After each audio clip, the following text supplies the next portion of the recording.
Hello, everyone. My name is Victor, and I would like to give my 2 cents on the whole Madison Place Community Church controversy thing.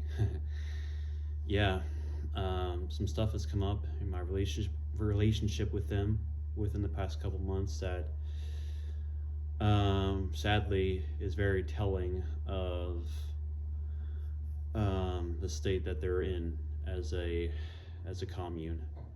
Um, I do not want to label them as anything. I do not want to demonize them, but I do think it's right to lovingly expose some of their inner workings and to just be like, I just don't believe it's right to hide what's going on. Yeah. So basically, I'm currently a part of this discipleship community here in Kentucky. And I want to say a couple years ago, some of the Madison Place elders had taken an interest in us as a community. They saw the way that we were living together, discipling one another, working with each other, just working towards becoming a church and trying to open up a coffee shop in the near future, just things like that. Yeah, they saw our heart to follow after Jesus and to do it in a communal setting. And we were looking for a spiritual covering at the time. And basically they were like, well, yeah, we would like to be your spiritual covering, and we would like to teach you some things along the journey. It's just articulation of their hearts from what I observed. And yeah, I will say that they definitely went above and beyond to love on us and to do good to us. They were very intentional about meeting with us. They would come and visit us on Saturdays, give a little teaching, hang out, have some tacos and whatnot. They constantly inviting us to events. We spent numerous holidays up there, developed a lot of friendships with people in the church and with people in leadership. They were very intentional about encouraging us to love on each other, continually practice our faith, practice spiritual gifts, and just good things along those lines. We were getting advice from them. We, as a community, we would go up to their Thursday night services on a regular basis. We would oftentimes go up to their Sunday services, just hang out at their coffee shop. Yeah, we've got a lot of history with these guys and gals. They have amazing intentions. They do a lot of good works. I will give them that. They try to show the love of Jesus to the surrounding community, and involved in a lot of missions. But as we see in the Word, good works alone are not enough. Manifestations are not enough. It's love that matters. And this is where it went wrong from what I observed. It's going to be a little bit hard to talk about, but I just think it's appropriate at this point, since I tried to do my part in just challenging them on the course of action that I'm about to share, and they have not really responded very well. They have not seemed to take anything that I had to say to heart. Like sure, I'm not a spiritual authority. I'm a younger Christian or what have you, and I may only have part of the story, I guess. But you can tell a tree by its fruit. And I've seen very little humility from them about the course of action that they took. Okay, so basically, April of this year, 2026, some of the co-leaders of this community started having dialogue with members of this community about how the main leader, wasn't really taking advice from the elders anymore, in that he was just unwilling to go forward with the way that they saw things and whatnot. And they had been encouraging him to pray about having all of us move up to Madison Place to get discipleship, since they didn't really have the people to spare on a continual basis. And they were just spreading stuff like this, and just things like, oh, he's not running the business for God, and oh, he's in rebellion, more or less, spreading those kind of things. And I made the mistake of just kind of taking what they said at face value without going to the leader. And that's definitely on me. I did talk to the elders, and they were like, and I had with a desire to move up there, actually. Like, I'm at a point in my life where I need a desk job sooner rather than later for physical reasons, and I was wanting some more intensive spiritual care. So I was like, well, yeah, I want to move in with you guys and obey God and stuff. And they were like, well, we're gonna talk to the leader first, so yeah, just pray and stay put at the job that you're at, then we'll let you know with further updates.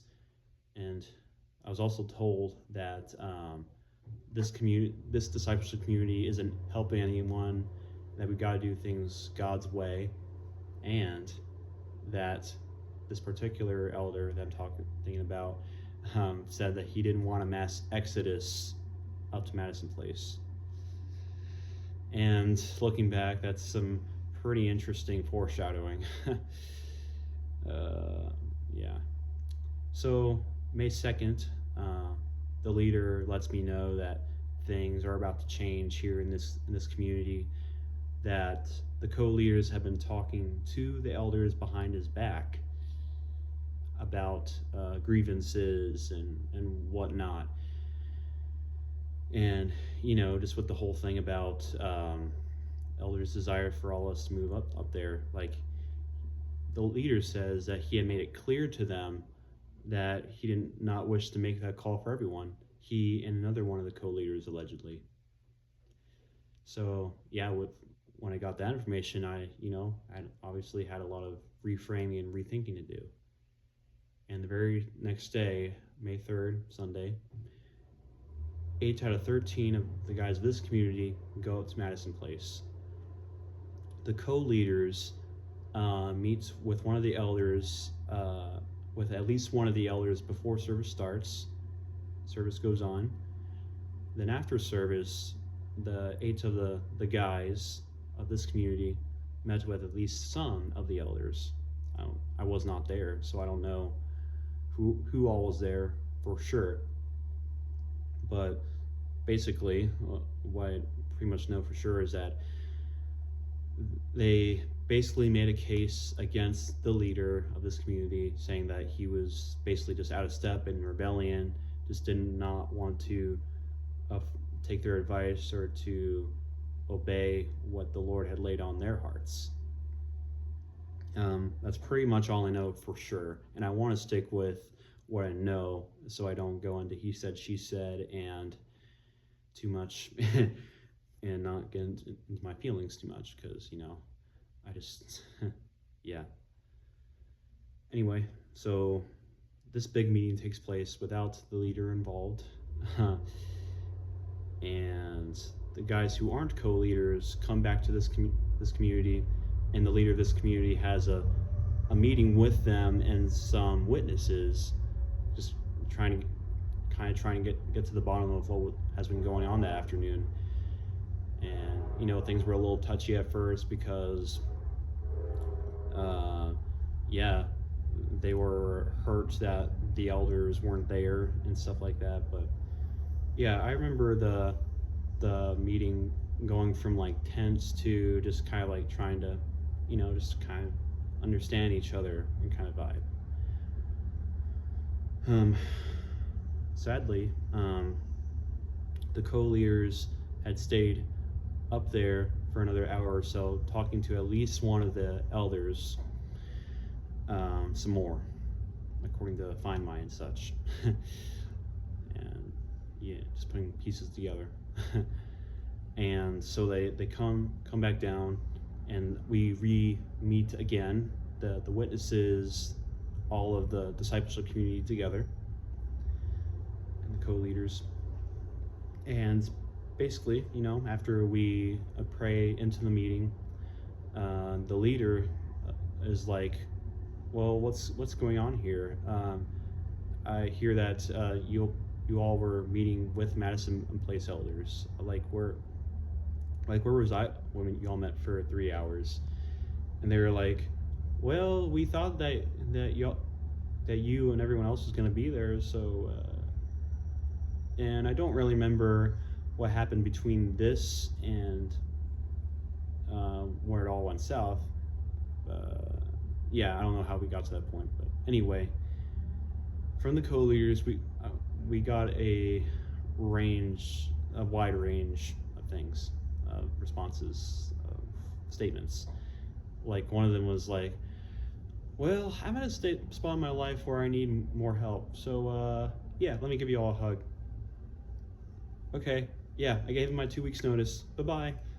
To, there is no real authority here. Yeah, I turned in my 2 weeks notice and I'm saying no to this meeting, bye. Then just storming out, and on the way out I'm like, redacted, what are you doing? Yeah, I probably got a little emotional, but like, no buts about it. And some of the other guys who were there were like, well, if you can only hear from one set of people about your life decisions, that seems kind of cultish. And another one of the guys was said as they were walking out, like, to one of the guys, like, you came out of a one church movement, now you're going straight into another one. Enough said. And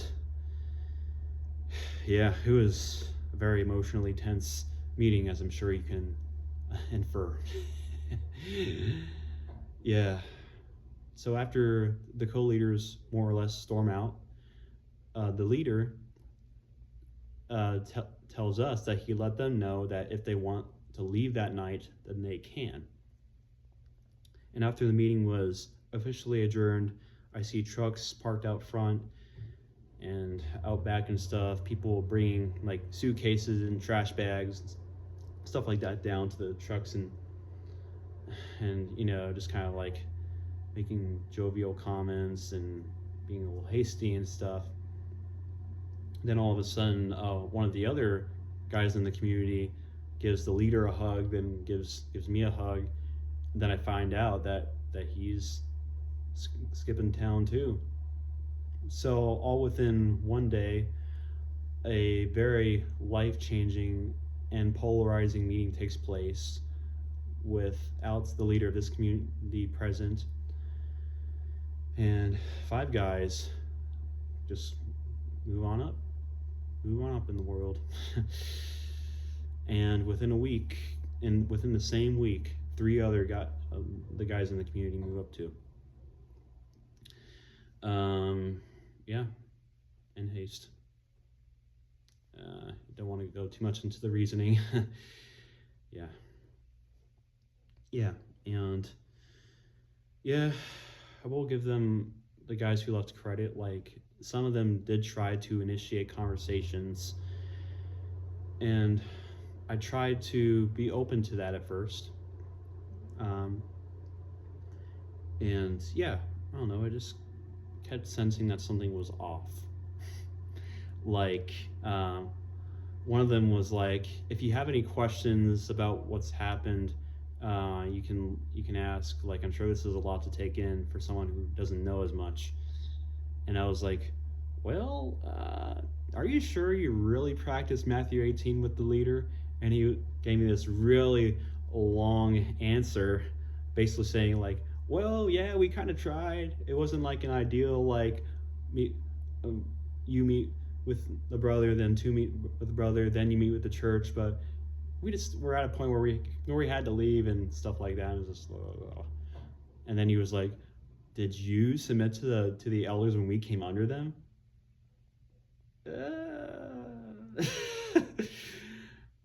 I mean, he probably didn't mean to.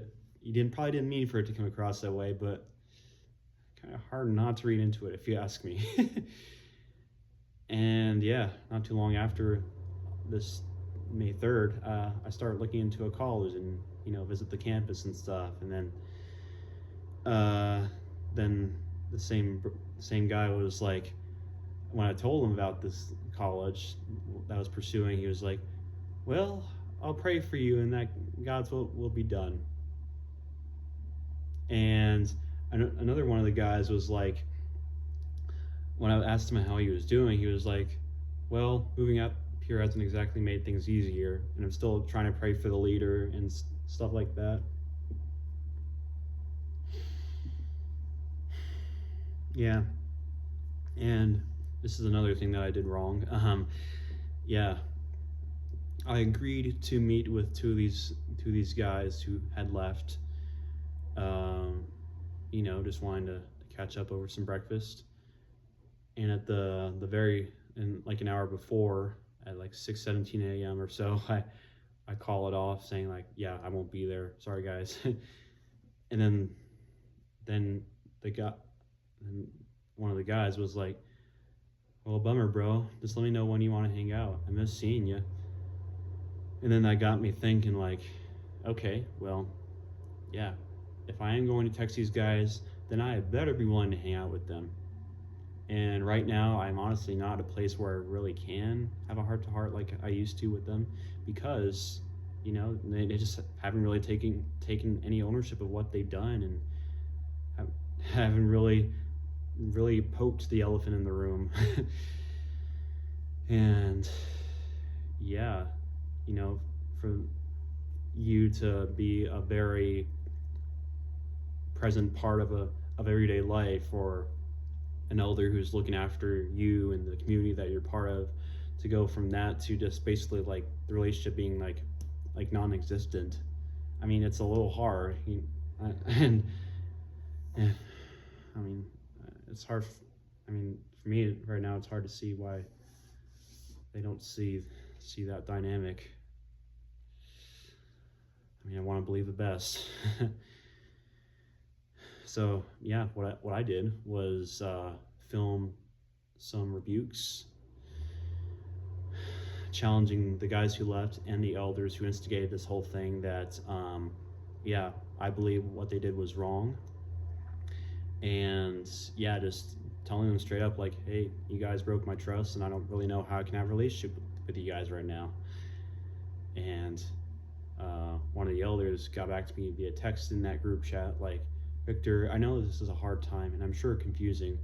Redacted and I would like to connect with you if you're up for it. And then the second of the videos that I sent to them was like, I was like, well, no, yeah, here's the thing. I would feel like I'm walking into a minefield if I were to meet with you guys right now. And if we're gonna meet, let's do it with the leader, the discipleship community, Madison Place Community Church, and the elders. Because if the leader really sinned, then let's get to the bottom of it. But if we're not going to do things right, then I'm not meeting. Sorry. So it's something like that. And then after that, I hear nothing. Like nothing from them. Not a single one of them. And I will say that I did send 2 more videos after that, which were probably uncalled for. Probably pushing it a little bit, trying to twist the arm a little too much, And I think it was earlier this week that I was just pretty discouraged and, honestly angry that I hadn't heard anything from them. Any sort of apology or mention of their pain or my pain, or the pain that they caused anyone here that they were working with or doing life with or whatever. And so what I do, like I remember that I have Zach Kaczynski's contact information. And I was just, doing some research online about Madison Place and how it started and stuff, and some of Zach's alleged past was kind of fleshed out in some of it, and I was like, man, all this really sucks, but I really don't want all this to be true. I really don't. Like, I was doing life with these guys and all that stuff, and I was just like, man, I just want something good to work with here, just give me something. So what I do is reach out to Zach directly in a concise message, kind of outlining just where I'm at, just like the hurt and the concern that I have for Madison Place and the way that they handle things and have handled things. And Zach, I will give him credit, he did sympathize with me and empathize with my pain, and yeah, it was like, yeah, it's a very hard situation for everyone involved. And not too long after that, he was basically said that me not wanting to meet with the elders or my brothers, it was me breaking trust with them, just answering before I hear, and being basically quick to anger and slow to listen. And yeah, right now I kind of stand by my conviction that it's just not right to talk to them, to just pretend that everything is okay. Like, sure, I'll forgive, but of course I'll forgive, but it's a lot to see past, at least for right now. And yeah, I'm grieving and processing a lot and hurting. But yeah, I learned through all this that you just can't judge a book by its cover, and you can't let a man or one set of men or one church body or whatever ultimately be the guide for your life. God gives his Holy Spirit to his children, and each of his children have a conscience, they have a free will, they have a heart. And yeah, instead of being taught that we need to obey our human authorities no matter what they say, no matter whether or not it goes against our conscience or whatever,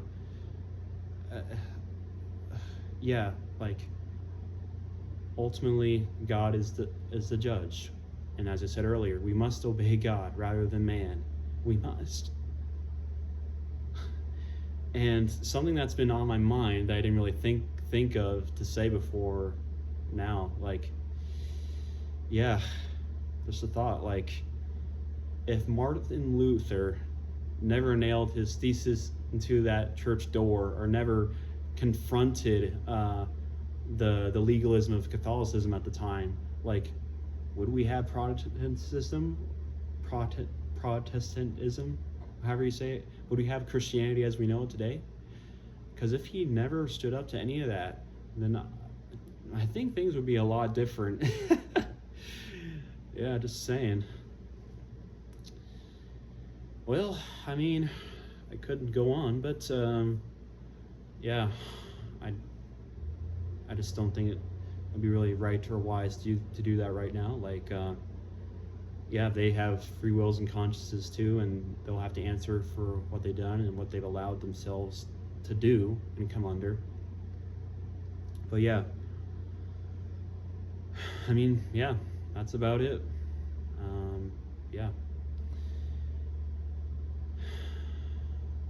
Be cunning as a serpent and peaceful as a dove.